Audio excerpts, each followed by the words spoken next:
আমেরিকার শেয়ার বাজারে বড় রকমের মূল্য সংশোধন ঘটতে পারে, ফলে বাজারে এমন ধস নামতে পারে যা সবচেয়ে বড় আর্থিক সংকটের সময়ও দেখা যায়নি। বিনিয়োগকারীদের এমন সতর্কবার্তা দিয়েছেন অর্থনীতিবিদ হ্যারি ডেন্ট। তার মতে, শেয়ার বাজার দেখে মনে হচ্ছে এটি বিশাল এক বাবলের মধ্যে আছে।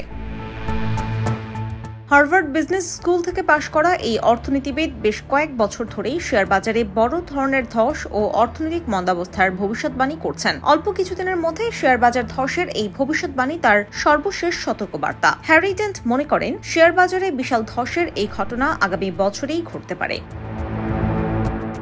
হ্যারি ডেন্ট বলছেন, বছরের পর বছর ধরে মুদ্রানীতি ও রাজস্ব নীতিতে শিথিলতা চলছে, ফলে গত দশকে সম্পত্তির মূল্য অনেক বেড়ে গেছে। বাবল যখন ফেটে যাবে, তখন যুক্তরাষ্ট্রের অন্যতম শেয়ার সূচক S&P 500 তার মূল্যের ৮৬% হারাতে পারে বলে হ্যারি ডেন্ট হিসেব করে বের করেছেন। অন্যদিকে নাসডাক কম্পোজিটের মূল্য কমতে পারে ৯২%। লাখো কোটি ডলারের ধসের পূর্বাভাস করে তিনি বলেন, চিপ তৈরিকারক এনভিডিয়ার মতো হিরো স্টকের দাম ৯৮% পর্যন্ত কমে যেতে পারে। ফক্স বিজনেস নেটওয়ার্কের কাছে দেওয়া এক সাক্ষাৎকারে হ্যারি ডেন্ট বলেন, এটা অবশ্যই বিস্ফোরিত হবে। সবকিছু যে চূড়ায় পৌঁছে গেছে তার ইঙ্গিত দেখা যাচ্ছে। তিনি মনে করেন, শেয়ারের দাম এখন আর খুব বাড়ছে তেমন দেখা যাচ্ছে না।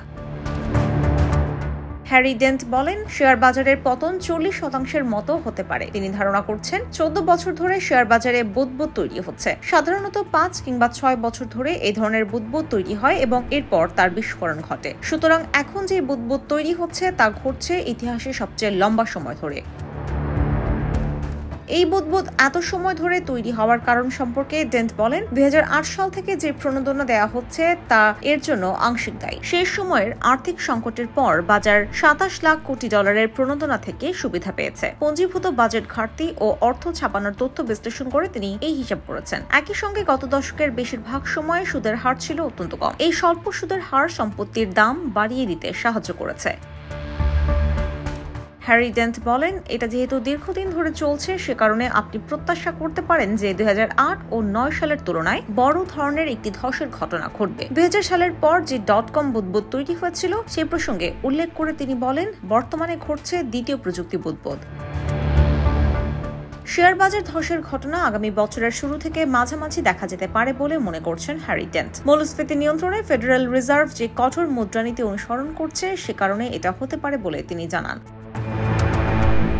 সুদের হার বাড়লে শেয়ারের দাম কমে। কঠোর আর্থিক পরিস্থিতির কারণে তখন অর্থনীতি নিচের দিকে নামতে শুরু করে। ডেন্ট বলেন, বুদবুদের পর মন্দা আসে না, আসে বিষণ্ণতা। অর্থনীতি নিয়ে হ্যারি ডেন্টের ভাবনা ওয়াল স্ট্রিটের বর্তমান অবস্থা সম্পর্কে ধারণা দেয়। অনেক বিনিয়োগকারী আশা করছেন অর্থনীতি মসৃণভাবে ভূমিতে নেমে আসবে। মার্কিন অর্থনীতি অবশ্য জোরালো অবস্থায় আছে। জিডিপি প্রবৃদ্ধি কিছুটা স্লোথ হলেও তা ইতিবাচক রয়েছে। কর্মসংস্থান বাড়ছে এবং সর্বশেষ পরিসংখ্যান প্রত্যাশাকেও ছাড়িয়ে গেছে। IBTV USA, New York.